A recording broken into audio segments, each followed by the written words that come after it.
Xin chào anh em đã trở lại với TNC Channel. Có vẻ như là chúng ta đã bỏ lỡ khá là nhiều thời gian để có thể đến với phần tiếp theo của series cẩm nang tự build PC theo nhu cầu rồi đúng không? Thế nên là không mất thêm thời gian nữa, hãy cùng bắt đầu với chọn các đồ họa ra làm sao.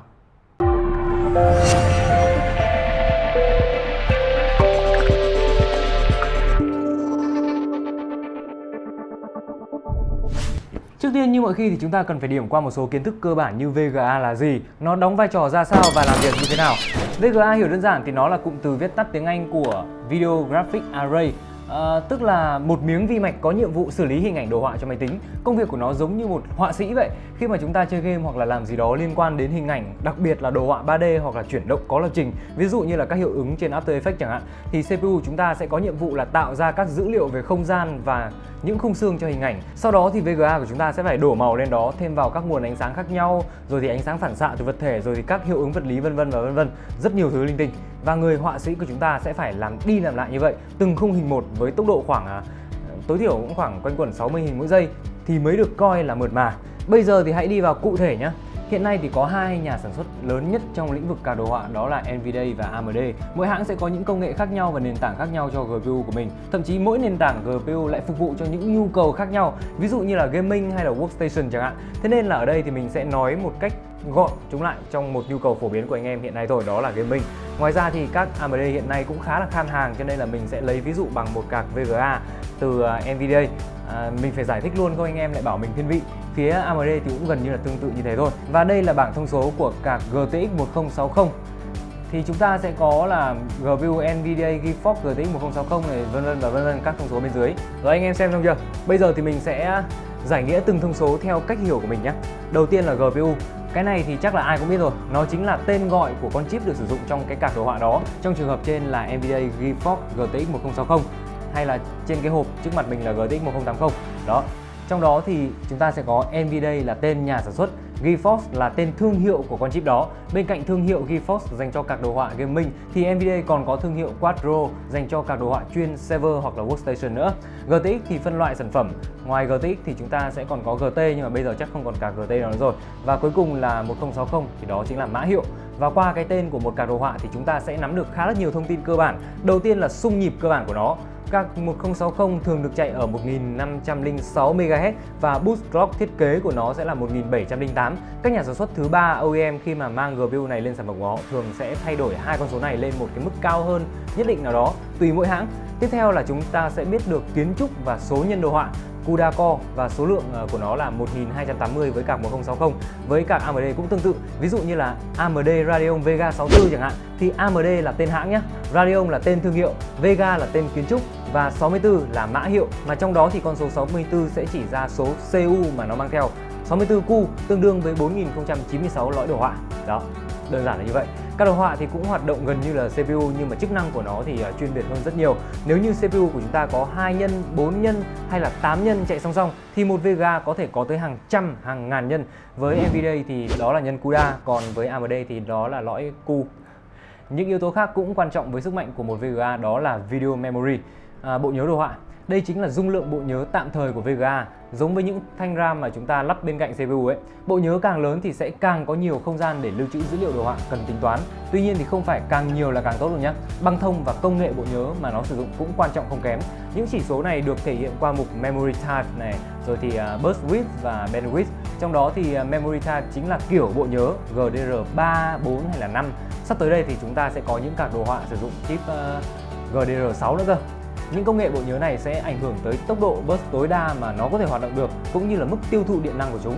Memory burst thì sẽ nói lên độ rộng băng thông của VRAM. Cái này thì cũng tương tự như là RAM của CPU mà mình đã nói tới trong cái video lần trước ấy. Băng thông càng lớn thì tốc độ truyền tải dữ liệu trong mỗi giây sẽ càng lớn, và đó là những thông số mà chúng ta cần phải nắm được khi chọn VGA. Vậy thì những cái thông số ấy sẽ có mối tương quan như thế nào? Dĩ nhiên là cái gì cũng thế thôi, số càng to càng khỏe, càng to càng sướng, đúng không? Đơn giản như thế. Nhưng mà cũng cần có những lưu ý mà anh em phải hết sức là cân nhắc nhé. Đầu tiên đó là nhiều anh em thường cho rằng VGA có VRAM càng lớn càng tốt. Thực ra là không hẳn như vậy. RAM lớn nhưng mà băng thông của chúng cũng phải cao, và đôi khi thì một VGA có RAM nhỏ nhưng mà băng thông lớn vẫn tốt hơn là một VGA có dung lượng RAM cao. Vậy thì khi nào chúng ta cần một card đồ họa có nhiều RAM? Vâng, đó là khi bạn sử dụng nhiều hơn một màn hình hoặc là xuất hình ảnh ra màn hình có độ phân giải rất cao, 4K chẳng hạn. Có thể hiểu đơn giản là anh họa sĩ Vega chúng ta nếu chỉ cần vẽ một bức tranh nho nhỏ Full HD cỡ tờ giấy A4 thôi thì anh ta có thể dễ dàng nhớ hết tất cả chi tiết, bố cục và vẽ được rất là nhanh chóng. Tuy nhiên thì nếu bắt anh ta vẽ một bức tranh to bự chảng kiểu cỡ giấy A0 chẳng hạn hay là 4K ấy, rõ ràng thì anh ta sẽ cần phải nhớ nhiều thứ hơn và cần tốc độ vẽ nhanh hơn. Hoặc là nếu bạn sử dụng 2 hoặc là 3 màn hình hay là 4 màn hình thì sẽ là nhân đôi, nhân 3, nhân 4 lần khối lượng công việc của anh họa sĩ và anh ta sẽ phải nhớ rất nhiều thứ. Đó, đơn giản là vậy thôi. Với tất cả những gì cơ bản anh em cần phải nắm được khi chọn mua cả màn hình thì cũng chỉ có thế thôi. Nhưng mà để chọn mua được cả đồ họa phù hợp với nhu cầu bản thân thì anh em còn phải nắm được một vấn đề nữa, đó là hiện tượng nghẽn cổ chai. Nếu mà mọi người đã xem các video trước mình thực hiện thì đó là chọn mainboard và chọn CPU thì chắc hẳn mọi người sẽ nhớ một thứ, đó là chip cầu Bắc, đúng không ạ? Nó sẽ là có nhiệm vụ như một cây cầu giao tiếp giữa CPU, RAM cũng như là VGA. Thật ra thì cây cầu này nó khủng lắm, không bao giờ tắc đường được đâu. Nhưng vấn đề lại nằm ở sự tương quan sức mạnh giữa CPU và VGA. Đó là nguyên nhân dẫn đến hiện tượng nghẽn cổ chai. Nếu CPU quá mạnh kết hợp với một VGA yếu hoặc là ngược lại thì nó sẽ xảy ra. Tại sao lại thế? Nhiệm vụ của CPU khi mà chúng chơi game sẽ là tạo ra những khung xương cho hình ảnh đồ họa trong không gian 3 chiều.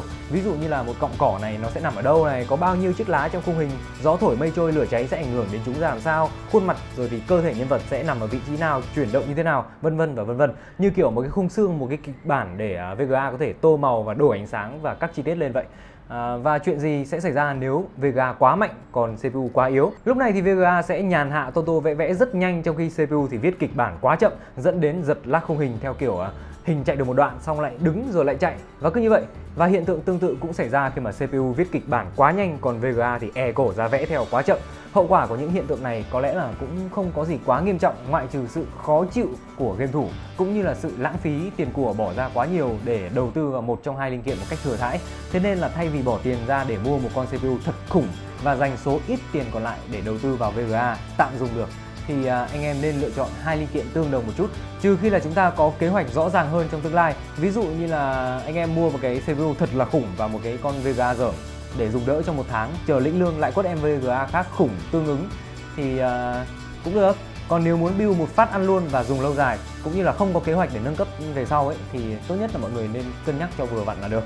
Và cuối cùng thì chắc chắn anh em sẽ có những câu hỏi dạng như là nên mua VGA của hãng nào. Quanh quẩn thì chúng ta cũng chỉ có hai nhà sản xuất GPU là Nvidia và AMD thôi. Thế nhưng các nhà sản xuất dạng OEM thì nhiều vô số kể. Ví dụ như là Asus này, MSI này, Gigabyte này, rồi thì EVGA này, hay thậm chí là cả PNI nữa, một cái hãng sản xuất USB rất là nổi tiếng. Thế nhưng thì mình xin phép để dành cái điều này cho một video khác, vì xét về mặt kỹ thuật, dù là hãng nào sản xuất thì về cơ bản chiếc VGA của chúng ta vẫn có hiệu năng hay là tính năng như nó được thiết kế bởi chính Nvidia hay AMD mà thôi. Sự khác nhau đến từ thiết kế này, rồi thì hiệu suất tản nhiệt hoặc là khả năng ép xung vân vân và vân vân. Mà khoản này thì muôn hình muôn vẻ, mỗi hãng lại có một lợi thế và yếu điểm riêng và chúng ta có thể tham khảo thêm trên mạng hoặc là các diễn đàn lớn, chia sẻ kinh nghiệm của nhiều anh em khác, hoặc là các bạn có thể hỏi thẳng dưới phần comment của video này để mọi người cùng thảo luận nhiều hơn. Và đó là tất cả những thông tin khá là sơ lược để anh em có thể chọn ra một chiếc card đồ họa phù hợp cho nhu cầu gaming của mình.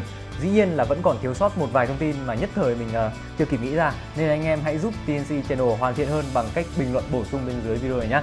Hoặc là hãy đặt câu hỏi thoải mái hơn, bọn mình sẽ hỗ trợ hết mình trong khả năng. Và bây giờ thì như thường lệ, nếu anh em thấy video này cũng ok đấy thì hãy like và ủng hộ nhé. Đừng quên đăng ký TNC Channel để chờ đón những video tiếp theo trong tương lai. Chờ đón bằng cách nhấn vào cái chuông bên cạnh nút subscribe nữa. Và trước khi video này kết thúc thì mình xin được gửi tới tất cả anh em một cái tin tức rất là hot. Thật ra nó cũng không hot đâu, tại vì gần kết thúc rồi. Đây là cái chương trình khuyến mại mừng xuân của TNC gửi đến tất cả khách hàng của mình. Tại sao mình lại nói hết hot rồi? Tại vì là chỉ còn đến ngày mùng 10 tháng 3 nữa thôi là chương trình này sẽ kết thúc. Và nếu như mà anh em bỏ lỡ chương trình này thì sẽ chắc chắn là rất nối tiếc đấy. Bởi vì sao? Khi mà tất cả mọi người build PC tại TNC Store ít nhất là 7 món trở lên thì sẽ nhận được rất nhiều phần quà giá trị. Ví dụ như là chúng ta build PC với card đồ họa 1080 chẳng hạn thì sẽ được nhận phần quà trị giá tới 3 triệu đồng. Và tùy vào những chiếc card đồ họa mà anh em build PC thì sẽ nhận được những mức quà tương ứng. Và dĩ nhiên 1080 là hoành tráng nhất rồi. Nhưng nếu như mà anh em không mua cả 7 món để build thành một cái PC hoàn chỉnh mà chỉ mua combo main, chip, RAM thì cũng nhận được một cái voucher 400k và có thể trừ thẳng vào hóa đơn luôn. Đó là tất cả những chương trình ưu đãi đầu xuân rất là tuyệt vời tại TNC Store và nó sẽ kết thúc vào ngày mùng 10 tháng 3. Mùng 10 tháng 3 dương lịch nhá, không phải là giỗ tổ Hùng Vương đâu, cho nên là anh em hãy nhanh chân lên. Còn bây giờ thì thực sự là xin chào và hẹn gặp lại anh em trong những video tiếp theo.